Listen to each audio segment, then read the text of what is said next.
नमस्कार, आपण पाहताय कोकणचं नंबर 1 महा चॅनल कोकण 7 लाईव्ह. बातमीपत्रात आपलं स्वागत. सुरुवात करूया हेडलाईन्सनं. बळी घेतल्यावरच महावितरणला जाग येणार का? अधिकारी प्रशासनाला सामान्यांचा सवाल.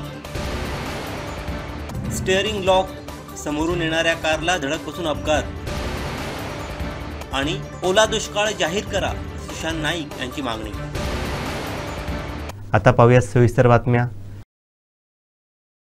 जिल्ह्यात पावसाचा वेग मंदावला आहे. नद्यांच्या पाण्याची पातळी देखील कमी झाली आहे. हे वातावरण शेतकऱ्यांना पोषक असल्यानं शेतकऱ्यांची शेतीच्या कामांची लगबग सुरू झाली आहे. पाहूयात.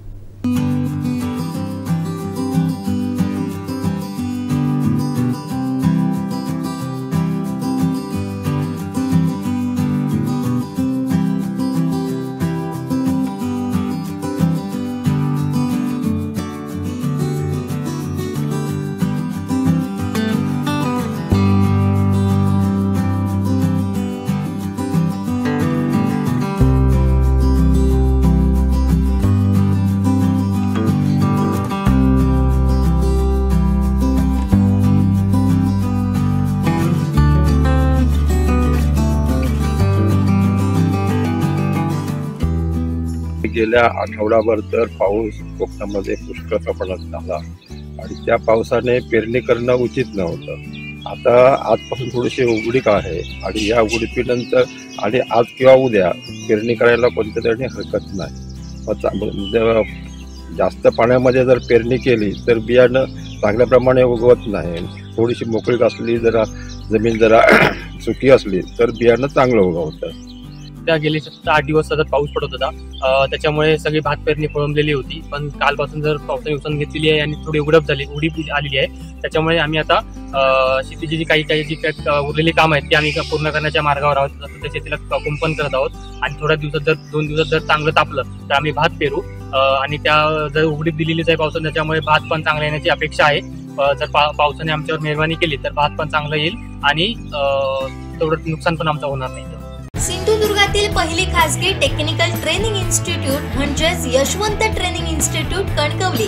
6 महिने कालावधीचे courses: plumber, electrician, refrigeration and air conditioning, welder and fabrication. 4 महिने कालावधीचे courses: electro plumber, electro welder, solar electrician आणि फॅब्रिकेशन. तसेच 2 महिने कालावधीचे courses: computer hardware and network maintenance, mobile repairing आणि सीसीटीव्ही इन्स्टॉलेशन अँड मेंटेनन्स. सर्वात महत्त्वाचं म्हणजे वरील सर्व कोर्सेसना ऍडमिशन घेण्यासाठी वयाची शिक्षणाची अट नाही, तसेच सुलभ शैक्षणिक कर्जाची सोय. अधिक माहितीसाठी संपर्क ऑफिस 7887 31 66 71 आणि 94 20 20 61 90. कणकवली शहरात उड्डाणपुलाखाली बस स्टँड समोरील ब्रिज खाली लावण्यात आलेली दुचाकी बुधवारी सायंकाळी चोरीस गेल्याची घटना घडली आहे.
नेहमी माझे भाऊ अशोक गुरव हे नेहमीप्रमाणे एशियनच्या समोर गाडी पार्क करून ते वैभववाडी या ठिकाणी शासकीय कार्यालयात कामाला असल्यामुळे या ठिकाणी ते गाडी पार्क करून नेहमी जात असतात। तसंच काल त्यांनी नेहमीप्रमाणे गाडी पार्क केली आणि वैभववाडी या ठिकाणी ते आपल्या कामानिमित्त निघून गेले। संध्याकाळी येऊन पाहतात त्या ठिकाणची गाडी त्यांना तिथे आढळली नाही। त्यानंतर आम्हाला कळल्यानंतर आम्ही त्या ठिकाणी सर्वजण येऊन त्या ठिकाणी आजूबाजूच्या परिसरामध्ये गाडीची पाहणी केली, परंतु कुठेही गाडी ती आम्हाला सापडली नाही। त्यावेळी समोरच असलेले एक CC फुटेज आम्ही त्यांना विनंती केली, त्यांनी ते आम्हाला दाखवल्यानंतर त्या ठिकाणी एक युवक म्हणजे तरुण मुलगा आहे तो सगळ्या गाड्यांची तो त्या ठिकाणी चापसणी करतो आहे की कुठच्या गाडीला हँडल लॉक आहेत नाही आहेत। आणि हे बघत असताना त्यांनी ह्या गाडीची गाडी मागे घेतली ओढून आणि वायर तोडून त्याने त्याच्यावरती असलेलं हेल्मेट त्याने बाजूच्या गाडीवरती ठेवलं आणि तो गाडी घेऊन सरळ निघून जात आहे। त्यानंतर आम्ही हे कळल्यानंतर आम्ही रात्री 10:30 वाजता कणकवली पोलीस या ठिकाणी गेलो, स्थानकात गेलो। त्या ठिकाणी कंप्लेंट आम्ही दर्ज केलेली आहे। परंतु मला असं वाटतंय की त्याचवेळी जर पोलीस स्टेशनमधून जर ताबडतोब त्या ठिकाणी जर कारवाई केली असती तर रात्रीसुद्धा ती गाडी सापडू शकली असती असं आम्हाला वाटते आहे। परंतु त्या ठिकाणी रात्री त्या पद्धतीने तिथे आम्हाला सहकार्य मिळालेलं नाही आहे। यापूर्वीसुद्धा अशा कणकवली शहरामध्ये सातत्याने या ठिकाणी गाड्या चोरीचा प्रकार या ठिकाणी होत आहे। वारंवार आम्ही टीव्हीच्या माध्यमातून, पेपरच्या माध्यमातून, पत्रकारांच्या माध्यमातून आम्ही हे सगळं पाहत आहोत। परंतु ह्या गोष्टीला आळा बसणार कधी आणि कणकवली पोलीस स्टेशनचे अधिकारी या ठिकाणी लक्ष देतील का आणि गाडी व्यावसायिक जे आहेत किंवा अन्य व्यावसायिक जे आहेत यांना या ठिकाणी संरक्षण असं मिळेल का असं आम्हाला या ठिकाणी विचारायचं आहे। आमचे दिवसभरातले सर्व अपडेट्स, ताज्या घडामोडी आणि थेट लाईव्ह पाहण्यासाठी सबस्क्राईब करा, लाईक करा कोकणचं नंबर 1 महा चॅनल कोकण 7 लाईव्हचं YouTube चॅनल। देवगड तळवडे येथील न्हावणकोंड धबधबा प्रवाहित झाला असून मोठ्या संख्येने पर्यटक या धबधब्यावरती येत आहेत। पाहूयात।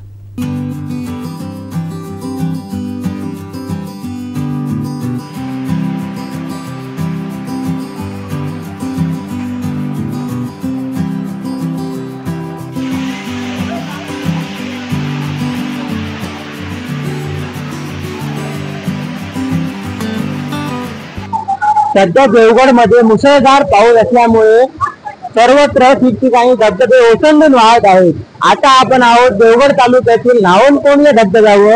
या ठिकाणी वर्षा पर्यटनाचा आनंद घेण्यासाठी मोठ्या प्रमाणात जे आहेत ते पर्यटक आपल्या या ठिकाणी दाखल झालेले आहेत। आपण पाहू शकता कशा प्रकारे या ठिकाणी पर्यटक मोठ्या संख्येने दाखल झालेले आहेत। ठिकठिकाणी या ठिकाणी आता धबधबे ओसंडत आहेत। हा आहे न्हावणकोंड येथील धबधबा, हा फुल प्रवाहित झालेला आहे आणि बहुसंख्य पर्यटक या ठिकाणी येतात आणि जो आहे तो वर्षा पर्यटनाचा या ठिकाणी आनंद घेत असतात। आपण पाहू शकता माझ्या मागे कशा प्रकारे या ठिकाणी पर्यटक जे आहेत ते मोठ्या संख्येने या ठिकाणी आलेले आहेत। अशा प्रकारे प्रवाहित झालेले धबधबे आज पर्यटकांना खुणावत आहेत। ठिकठिकाणी जे आहेत ते पर्यटक या ठिकाणी वॉटरफॉलचा जो आहे तो आनंद घेण्यासाठी या ठिकाणी येत असतात। लहान वृद्ध छोटे मोठे मोठ्या प्रमाणात कॉलेजमधील स्टुडंट असतील तरी देखील या ठिकाणी ते येत असतात आणि जो पर्यटनाचा आणि या धबधब्यावरती आनंद घेत असतात। पावसाळी वातावरणाचा या ठिकाणी आनंद घेत असतात। आपण पाहू शकता कशा प्रकारे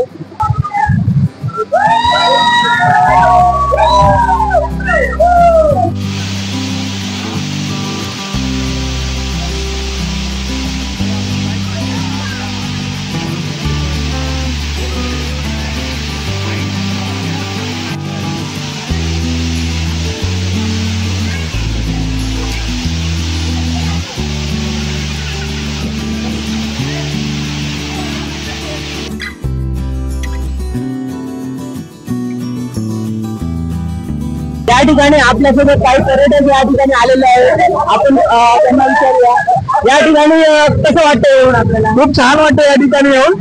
अंदाज नव्हता मे महिन्यामध्ये हा आनंद आपल्याला लुटायला भेटतोय। पूर्ण गावकरी मुंबईवरून सगळे लोक आले, आनंद लुटतायत। बरं वाटतंय, छान वाटतंय।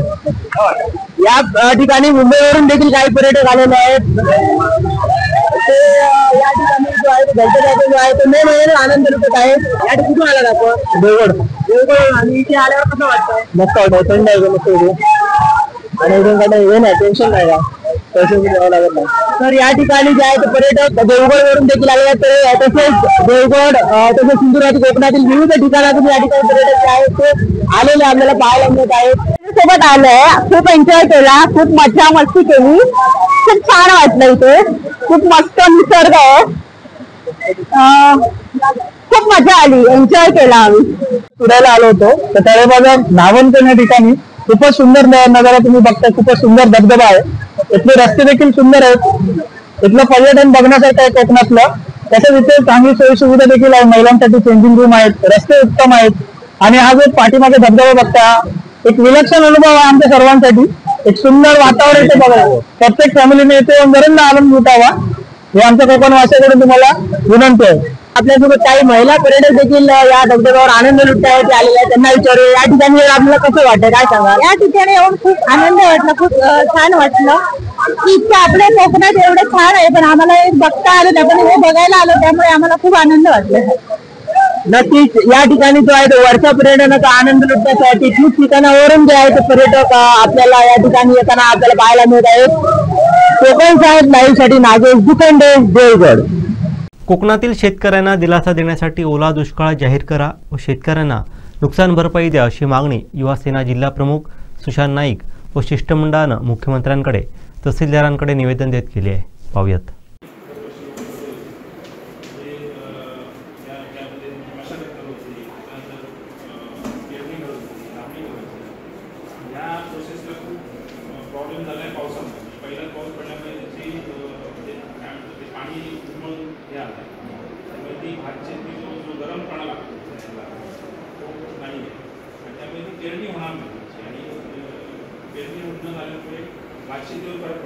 खूप लेट होईल आपला आणि कोकणातला शेतकरी या जवळजवळ पूर्णपणे भातशेतीवरती अवलंबून आहे, तुम्हाला माहिती आहे.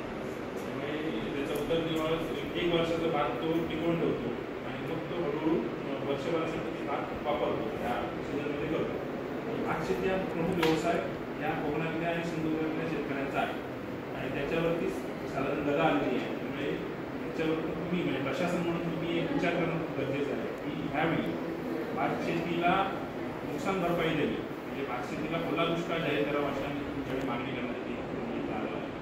कारण खरोखरच म्हणजे आतापर्यंत सुद्धा भातशेतीची पेरणी झालेली नाही आहे कुठचीच. त्याच्यापुढे कधी होणार, त्याच्यानंतर तो भात कधी उगवणार किंवा त्याचं म्हणजे बरंचसं नुकसान भातशेतीच्या शेतकऱ्यांचं होणार. त्यामुळे याच्यावर ओला दुष्काळ जाहीर केला तर तुम्ही त्याच्याबद्दल चांगल्या पद्धतीने त्यांना काहीतरी दिलासा मिळेल. त्याच्यानंतर तुम्ही साहेब आताच एक आपत्ती व्यवस्थापनाची बैठक झाली, पालकमंत्री पण होते, तुम्ही सगळे अधिकारी होता, वरिष्ठ अधिकारी होता, त्याच्यात काय याचा उल्लेख झाला का? शेती कुठले होते या विषयाबद्दल काय उल्लेख झाला का? हा विषय पण हा विषय त्यावेळेस नव्हताच, आत्ताच झालेलं साहेब. 3 दिवसापूर्वी बैठक झाली, 3-4 दिवसापूर्वी बैठक झाली. 15 तारीखपासून आपल्याकडे पाऊस होता. 15 तारीखपासून आपल्याकडे पाऊस हा मेजर विषय होताच की भातशेतीवरती आपत्ती व्यवस्थापनाची एक शेती. आता तुम्ही विजेचा जसं विजेचं लपंडाव चालू आहे त्यामध्ये त्याचा एक आपत्ती व्यवस्थापन तुमचा एक विषय असेल, शेतीचा विषय असला पाहिजे होता, सार्वजनिक बांधकामामधले विषय पाहिजे होते, शेतीचे विषय म्हणजे त्यावेळी विषय पाहिजे होते की ह्या विषयावरती चर्चा झाली का की भातशेतीच्या विषयावर तो तुम्ही भातशेतीच्या विषयावर चर्चा घडून आणली पाहिजे होती, परंतु नाही झाली. आम्ही आता पेट्रोलमध्ये वाटतो आपत्ती व्यवस्थापनाचे अध्यक्ष कानावर घाला आणि एक हे म्हणून ही तिथे तुम्ही मांडता किंवा आम्ही सुद्धा मांडतो. हे ठरवणे कशी गोष्ट आहे की शेतकऱ्यांचा खरं नुकसान होणार आणि जर ओला दुष्काळ नाही जाहीर केला तर त्याला खूप मोठं नुकसान होणार. म्हणजे ते वर्षभरात जे भात पीक होत होतं ते यावर्षी पिकणार त्याच्याबद्दल शंका आहे तुम्हाला आताच. आता ते कधी पेरणार, कधी खत घालणार, कधी कापणी करणार. आतापासून जर 8 ते 10 दिवस चांगलं ऊन लागलंच तरच ते पुढे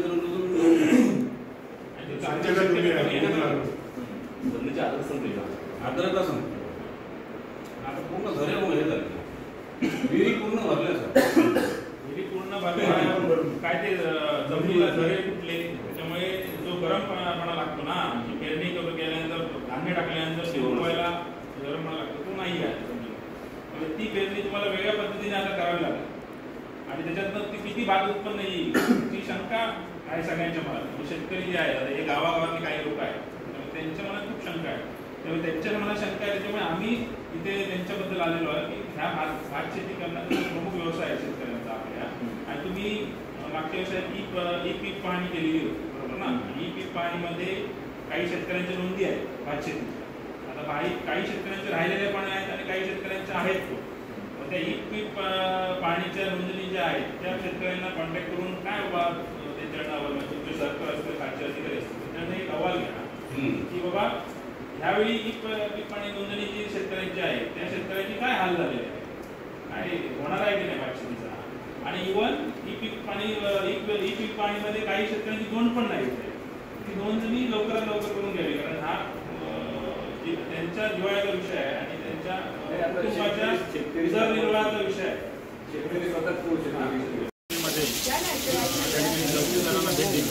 एका महत्त्वाच्या विषयावरती आम्ही त्यांच्यावरती चर्चा केली. यावेळी तुम्ही बघता की मे महिन्याच्या 15 तारखेपासूनच पाऊस लागायला सुरुवात झालेला आहे आणि पाऊस लागल्यामुळे शेतकऱ्यांचं खूप मोठं नुकसान म्हणजे भातशेती करणाऱ्या शेतकऱ्यांचं खूप मोठं नुकसान या जिल्ह्यामध्ये नाही तर कोकणातल्या सगळ्या भागामध्ये होणार आहे. कारण जी पेरणी करायची असते ती पेरणीच आतापर्यंत झालेली नाही. त्यामुळे कुठल्याही शेतकऱ्याने अजून भातशेतीला हात पण लावलेला नाही, नांगराला पण हात लावलेला नाही. त्यामुळे ह्या सिंधुदुर्ग जिल्ह्यामध्ये किंवा कोकणामध्ये एक ओला दुष्काळ जाहीर व्हावा असं आम्ही एक निवेदन या ठिकाणी तहसीलदारांना दिलेलं आहे. ओला दुष्काळ काय जाहीर व्हावा ह्याच्यावरती सुद्धा आमची चर्चा तहसीलदारांची झालेली आहे. खरं म्हणजे इथला शेतकरी जो आहे तो ह्या भातशेतीवरती खूप अवलंबून आहे आणि भातशेती हा त्याचा प्रमुख व्यवसाय आहे आणि प्रमुख व्यवसाय असल्यामुळे ह्या भातशेतीवरती त्याचं कुटुंब अवलंबून आहे आणि ह्या दरवर्षी तो भात पेरतो आणि ते भात तो वर्षभर वापरतो. पण वर्षभर आता ह्या पावसामुळे त्याला हे भात किंवा त्या असणारा भात त्याला वापरता येणार नाही आणि त्याचं अतोनात नुकसान त्यामुळे या शेतकऱ्यांचं झालेलं आहे. त्यामुळे ह्या वर्षीच्या काळात त्याचं किती उत्पन्न घेता येईल भातशेतीमध्ये हे कोणालाही माहिती नाही. शेतकऱ्यांच्या मनात सुद्धा ही शंका आहे. त्यामुळे सगळ्या शेतकऱ्यांसाठी ओला दुष्काळ जाहीर करावा सरकारने आणि ती मागणी मुख्यमंत्र्यांपर्यंत पोहोचवावी अशी आम्ही तहसीलदारांकडे विनवणी केलेली आहे. खरं म्हणजे ज्यावेळी आपत्ती व्यवस्थापनाची बैठक झाली पालकमंत्र्यांनी तुम्ही बघत होता की 4-5 दिवसापूर्वी एक बैठक झाली, त्यामध्ये हा विषय येणं खूप गरजेचा होता कारण हा सगळ्यात महत्त्वाचा विषय कोकणाच्या दृष्टीने किंवा सिंधुदुर्गातल्या शेतकऱ्याच्या दृष्टीने होता. पण ह्या आपत्ती व्यवस्थापनाच्या बैठकीमध्ये हा शेतकऱ्यांसाठी कुठलाही कळवळा न दाखवता पालकमंत्र्यांनी हा विषय काढला नाही. त्यांना माहिती होते की 15 दिवसापूर्वी पाऊस सुरू झाला तेव्हा कदाचित त्यांना हा विषय 10 वर्ष त्यांना हा अनुभव होता ह्या पूर्ण जिल्ह्याचा ते आमदारकी हे करत होते. त्यामुळे याचा पूर्ण अनुभव त्यांना 10 वर्षाचा आहे. तरी पण 15 तारखेला पाऊस पडून सुद्धा शेतकऱ्यांबरोबर अजिबात कळवा नसलेल्या पालकमंत्र्यांना हा विषय आपत्ती व्यवस्थापनामध्ये काढला नाही. हा खरं म्हणजे आपत्ती व्यवस्थापनामध्ये विषय घेऊन शेतकऱ्यांना नुकसान भरपाई ओला दुष्काळ जाहीर झाला पाहिजे होता अशी मागणी पालकमंत्र्यांनीच केली पाहिजे होती. पण ती मागणी विरोधी पक्ष करतो आहे. ठीक आहे, या सिंधुदुर्ग जिल्ह्याची लोकांची काय आहे. त्यामुळे लवकरात लवकर या शेतकऱ्यांना न्याय मिळवून द्यायचा असेल तर ओला दुष्काळ जाहीर करावा. ही पीक पाणीमध्ये सुद्धा शेतकऱ्यांची नोंदणी आहे भातशेतीच्या, ज्या नोंदणी झालेल्या नाहीत अशा शेतकऱ्यांना सुद्धा आम्ही तहसीलदारांना दिलेलं आहे की तुम्ही अशा शेतकऱ्यांचा कॉन्टॅक्ट करा आणि त्यांच्याकडनं माहिती मागवा की पीक पाहणीमध्ये या शेतकऱ्यांचं नुकसान झालेलं आहे, किती नुकसान झालेलं आहे, काय नुकसान झालेलं आहे ती शेतकऱ्यांना मागणी द्या आणि ही पीक पाहणीमध्ये ज्या शेतकऱ्यांची नोंदणी नाही त्यांची सुद्धा नोंदणी करून घ्या. त्यानंतर या सर्व शेतकऱ्यांची यादी आपत्ती व्यवस्थापनाचे जे सिंधुदुर्गाचे अध्यक्ष कलेक्टर आहेत त्यांच्याकडे पाठवावी असे आम्ही निवेदन दिलेलं आहे आणि हीच मागणी मुख्यमंत्र्यांकडे पाठवावी या संदर्भात आम्ही हे निवेदन दिलेलं आहे. कणकवली शहरात सर्व्हिस रोडवरती खड्डे पडल्यानं वाहतुकीस अडथळा निर्माण होत आहे. पावसाचं पाणी भरल्यामुळे खड्डे लक्षात येत नसल्यानं अपघात होण्याची शक्यता आहे. हे खड्डे पडून खूप दिवस झाल्याचं वाहन चालकांचं म्हणणं आहे. एवढे खड्डे पडूनही हायवे ठेकेदार याकडे दुर्लक्ष का करतोय असा सवाल स्थानिक नागरिकांना पडला आहे. पाहूयात.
दोडामार्ग तिलारी मार्गानं घाट माथ्यावरती लग्न कार्यास जाणाऱ्या स्विफ्ट कारचं स्टेअरिंग लॉक झाल्यानं समोरून येणाऱ्या अल्टो कारला धडक बसून मोठा अपघात झालाय.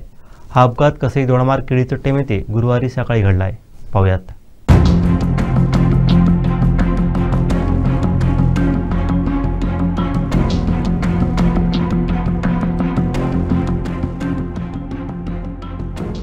या अपघातात मदन कृष्णा सावंत, सुभाष कुंभार, राजेंद्र कुंभार, सत्यवान तुकाराम धरणे हे गंभीर जखमी झाले असून त्यांना अधिक उपचारांसाठी गोवा इथं पाठवण्यात आलंय. तर सत्यवान कुंभार, रोहित सिंग हे किरकोळ जखमी असून त्यांच्यावरती दोडामार्ग ग्रामीण रुग्णालय येथे प्राथमिक उपचार करण्यात आले आहेत. तर अपघातग्रस्त दोन्ही वाहनांचं मोठं नुकसान झालंय. स्विफ्ट कारचे स्टेअरिंग लॉक झाल्यामुळे हा अपघात घडल्याचं सांगण्यात येतंय. गोवा येथून स्विफ्ट कारनं घाट माथ्यावरती लग्न कार्यास जात असताना दोडामार्ग केळीचे टेम येथे कार पोहोचली असता कारचं स्टेअरिंग अचानक लॉक झालं. त्यामुळे समोरून येणाऱ्या अल्टो कारला स्विफ्टची जोरदार धडक बसली. ही धडक एवढी जबरदस्त होती की दोन्ही कारमधील 4 प्रवासी गंभीर जखमी झाले. स्थानिकांनी मदतकार्य करून रुग्णवाहिकेच्या सहाय्यानं जखमींना दोडामार्ग ग्रामीण रुग्णालयात आणलं. मात्र 4 जणांना जबर दुखापत झाल्यानं त्यांना अधिक उपचारांसाठी गोवा इथं पाठवण्यात आलंय.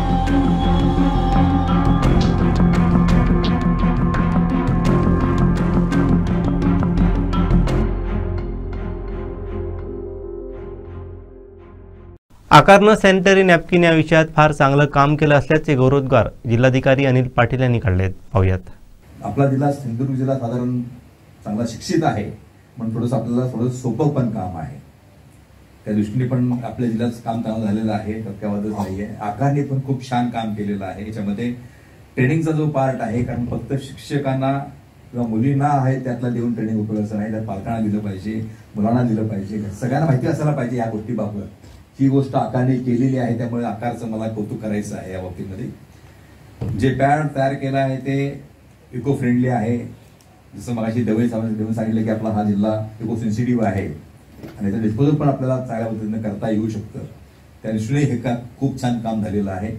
इन्फोसिस फाउंडेशनने त्याला सपोर्ट दिल्यामुळे त्यांना अजून काम सोपं झालं आहे आणि त्यामुळे इन्फोसिसचं पण मला त्यांचा आभार व्यक्त करायचे आहे. परंतु एक टॅबू आपल्याकडे अजून राहतो काही याच्यामध्ये, कारण सगळ्यापर्यंत अजून हा पोचतो का नाही मला माहिती नाही अजून. त्यामुळे सगळ्यापर्यंत कसं जाईल, आपण पोचलं पाहिजे हे बघायला पाहिजे. कारण एक टॅबू राहतो आपल्याकडे 4 दिवस जे आहेत महिलांचे दर महिन्याचे येणार आहे याच्यामध्ये, की त्या दिवशी त्या 4 दिवसामध्ये त्यांना खूप त्रास होतो, त्यांना आपण समजून घेतलं पाहिजे. या गोष्टी जर पुरुषांपर्यंत पण गेल्या तर मला वाटते की हा दिवस आपण साजरा केल्याबाबतचा सक्सेस झाला असं होईल. कारण पुरुषांनी तेवढ्याच ताकदीने महिलांना सपोर्ट केला पाहिजे या दिवसामध्ये सुद्धा. आणि फार दुःखाची गोष्ट आहे किंवा फार वेळ घाणेरडे गोष्ट काम आहे असं काही नाही. हे जोपर्यंत सगळ्यांपर्यंत जात नाही तोपर्यंत या गोष्टीला थोडंसं आपल्याला लोकांना पोहोचण्यामध्ये किंवा त्याचा सहभाग वाढवण्यामध्ये थोडासा त्रास होत राहील. आकारचं काम आता जिल्ह्यामध्ये आहेच आहे, पण पुढे पण बाकी सर्व जे पूर्ण आपल्या राज्यामध्ये मी काम पूर्ण करावं, देशामध्ये पण पूर्ण केलं पाहिजे, कारण ही सगळ्यांची आवश्यकता आहे आणि त्या बाबतीत खूप छान कामं करतात आपण. त्याबद्दल आपल्याला आभार आपले. 63 गावं दरड प्रवण क्षेत्र तर 45 गावं पूरप्रवण असून या सर्व भागातील लोकांना आपत्ती संदर्भात सतर्क केलं असल्याचं जिल्हाधिकारी अनिल पाटील यांनी सांगितलंय. पाहूयात.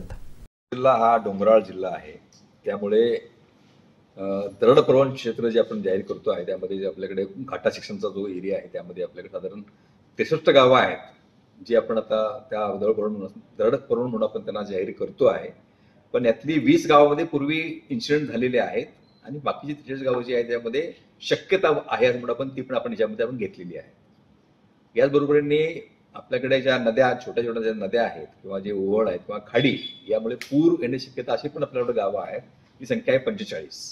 तालुका नाही म्हटलं तर आपण सावंतवाडीला 7 आहेत, वेंगुर्ल्याला 7 आहेत, कुडाळला 5 आहेत, मालवणला 6 आहेत, कणकवली 6, देवगडला 5 आणि वैभवमध्ये 7 गावं. अशी 45 गावं जी आहेत जी पूर प्रवण आहेत, जिथे पूर येऊ शकतो, जिथे आपली सगळी व्यवस्था आहे आपल्याकडे आहे. आपण आजच साधारण 38 ग्रामपंचायतींना आपत्ती निवारण किट पण त्यांना दिलेली आहेत. त्याचा उपयोग करून ते आपत्तीमध्ये लोकांना सहाय्य ठरतील. बॅरिस्टर नाथपै सभागृहात बसवण्यात आलेल्या खुर्च्यांचं काम हे बोगस पद्धतीनं झाल्याचा आरोप माजी नगरसेवक राजू उबेग यांनी केलाय. या कामात भ्रष्टाचार झाल्याचा संशय त्यांनी व्यक्त केलाय.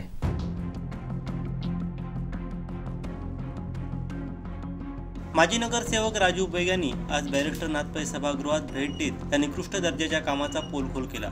सभागृहामध्ये बसवण्यात आलेल्या खुर्च्यांचं काम बोगस पद्धतीने झालंय। या सर्व खुर्च्या हरत असल्याचं राजू बैग यांनी समोर आणलंय। या कामात भ्रष्टाचार झाल्याचा आरोप त्यांनी केलाय। संकोचाच्या पलीकडे जाऊन मुलींचं आरोग्य सर्वात महत्त्वाचं आहे। आकार सोशल व्हेंचर्सनं निसर्गाची कोणतीही हानी होणार नाही याची काळजी घेत सॅनिटरी पॅड निर्माण केले आहेत। ही आवश्यक बाब आहे।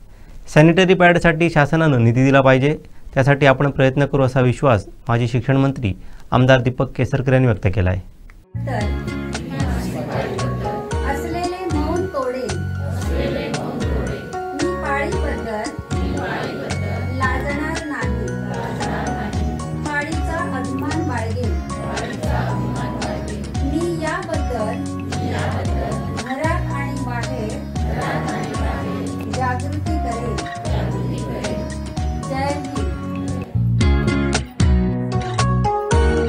एक 10-12 वर्षापूर्वी आमच्या जिल्हा परिषदेने उत्कर्ष नावाचं प्रशिक्षण शिक्षकांना दिलं होतं आणि त्यावेळी ज्या मॅडम आल्या होत्या त्या म्हणाल्या की आज तुम्हाला ट्रेनिंग देताना मी फक्त एकटीच महिला आहे स्टेजवर, पण पुढच्या वेळी ज्यावेळी हा प्रशिक्षणाचा दुसरी स्टेप असेल त्यावेळी ते 50% तरी पुरुष असणार आहेत। एवढा त्यामध्ये बदल होणार आहे आणि मला त्यांची कालपासून खरंच आठवण येत आहे की खरंच तो बदल झालेला आहे। आमच्या पुरुष बंधूंनी या ठिकाणी मनावर जर घेतलं तर आणखीन या प्रोग्रामला बळकटी मिळणार आहे। हालांकी अतिशय विपरीत असं हवामान असताना सुद्धा आपण सर्वजण या कार्यक्रमासाठी मुद्दाम या ठिकाणी आला, या कार्यक्रमाचं महत्त्व जाणून घेतलं। कारण अनेक गोष्टी अशा असतात की ज्याच्याबद्दल बोलण्यासाठी आपल्याला कुठेतरी संकोच वाटतो, पण या संकोचाच्या पलीकडे जाऊन आपल्या मुलींचं आरोग्य महत्त्वाचं आहे, मुलांचं आरोग्य महत्त्वाचं आहे आणि भारतीय शिक्षण पद्धती अस्तित्वामध्ये होती ज्याच्यामध्ये प्रत्येक गोष्टीचं ज्ञान दिलं जायचं, पण ज्यावेळेला आपण ब्रिटिश अभ्यास पद्धती स्वीकारली त्याच्यामध्ये हे ज्ञान देण्यामध्ये कुठेतरी आपल्यालाच कमीपणा वाटायला लागला। परंतु या चक्रातून आपण बाहेर येत असताना त्याच्यामध्ये आकार फाउंडेशनने जे आकार सोशल व्हेंचर्स आणि फाउंडेशन आहे त्यांनी जी महत्त्वपूर्ण कामगिरी केली आणि विशेषतः उल्लेख इन्फोसिसचा केला पाहिजे की आपल्याला सगळ्यांना अभिमान वाटावं असं सुद्धा मूर्ती मॅडम ज्या फाउंडेशनचं नेतृत्व करतात त्यांनी याला एक ताकद दिली आणि एक आधार हा सगळं मुलींना दिला। आकार फाउंडेशनचं आणि आकार सोशल व्हेंचर्स त्याच्यासाठी कौतुक केलं पाहिजे की हे करत असताना निसर्गाची जपणूक त्यांनी केलेली आहे। कुठल्याही परिस्थितीमध्ये निसर्गाची हानी होणार नाही अशा तऱ्हेच्या सॅनिटरी पॅड्सची त्यांनी निर्मिती केलेली आहे। अनेक वर्ष वित्त विभागाचा आणि नियोजन विभागाचा मंत्री म्हणून सुद्धा काम करत असताना आम्ही नेहमीच पैसे देत राहिलो, ते वेंडिंग मशीन्ससाठी देत राहिलो किंवा इन्सर्नेटर असतात ज्याच्यामध्ये सॅनिटरी पॅड जाळले जातात त्याच्यासाठी, परंतु हा जो नेहमी चालणारा खर्च असतो त्याच्यासाठी मात्र निधी दिला गेला पाहिजे असं मला स्वतःला वाटतं। कार्यक्रम शेवटी चांगले ज्यावेळेला सुरू होतात त्यावेळेला ते बंद पडतात आम्हाला। आपण जाळण्यासाठी जर लाखो रुपयाची मशीन देऊ शकत असतो तर ते पॅड्स देण्यामध्ये काही कमीपणा आहे असं मला स्वतःला वाटत नाही। मुंबईला गेल्यानंतर मी निश्चितपणे अर्थमंत्र्यांशी याच्याबद्दल बोलेन आणि आमच्यासारखे जे इतर आमदार आहेत प्रत्येकाची इच्छा असते की मुलींसाठी काहीतरी व्हावं आणि ह्या माध्यमातून आम्ही जर ह्याला कुठेतरी सबसिडी देऊ शकलो निश्चितपणे। मी कलेक्टर साहेबांची आता चर्चा केली, परंतु मैं अब मराठी नहीं जानते, लेकिन मैं ये कहना चाहता हूँ कि ऐसी बहुत सारी चीज़ें जिसके लिए हम लोग पैसा देते हैं, या वेंडिंग मशीन अगर देना हो तो एक मिनट भी हम लोग नहीं लेते लगाते, वेंडिंग मशीन दे देते हैं, इंफॉर्मेशन देने हैं तो उनके लिए पैसा देते हैं, लेकिन ये जो रिकरिंग कॉस्ट है उसके लिए पैसा नहीं दे सकते। तो मैं ज़रूर हमारे फाइनेंस मिनिस्टर साहब से बात करूँगा और हमारे जो MLA फंड होता है या तो हमारे महिला बाल विकास का निधि होता है उसमें से इन चीज़ों के लिए अगर जलाना नहीं है तो उसका जो कॉस्ट जाता है उसके बदले में हम लोग इको फ्रेंडली पैड्स दे सकते हैं क्या। एक नया विचार स्टेट में होना चाहिए, इसके बारे में मैं जरूर बात करूंगा। और अगर इसकी सम्मति मिल जाए तो पहला कंट्रीब्यूशन मेरे एमएलए फंड से रहेगा 25 लाख का, क्योंकि इस डिस्ट्रिक्ट का एक्सपेंडिचर 48 लाख रुपीज़ है पर ईयर, तो उसमें से आधा भी अगर मैं कर सकूँ अपने एमएलए फंड से तो मैं ये मेरा सौभाग्य समझूंगा।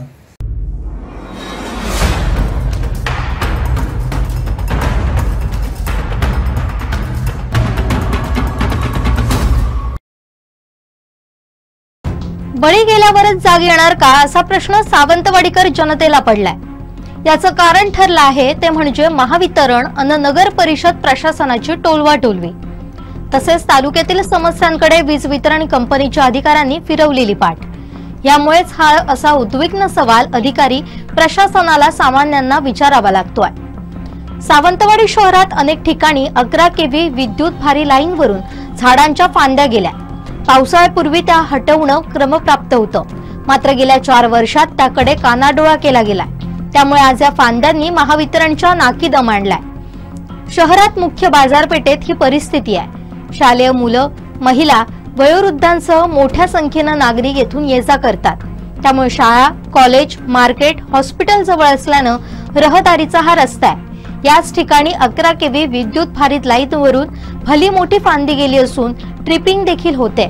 मागच्या 4 वर्षात दखल न घेतल्यानं ही अवस्था आहे। दस्तूर खुद्द तत्कालीन जिल्हाधिकारी के मंजुलक्ष्मी यांनीही यात लक्ष घातलं होतं।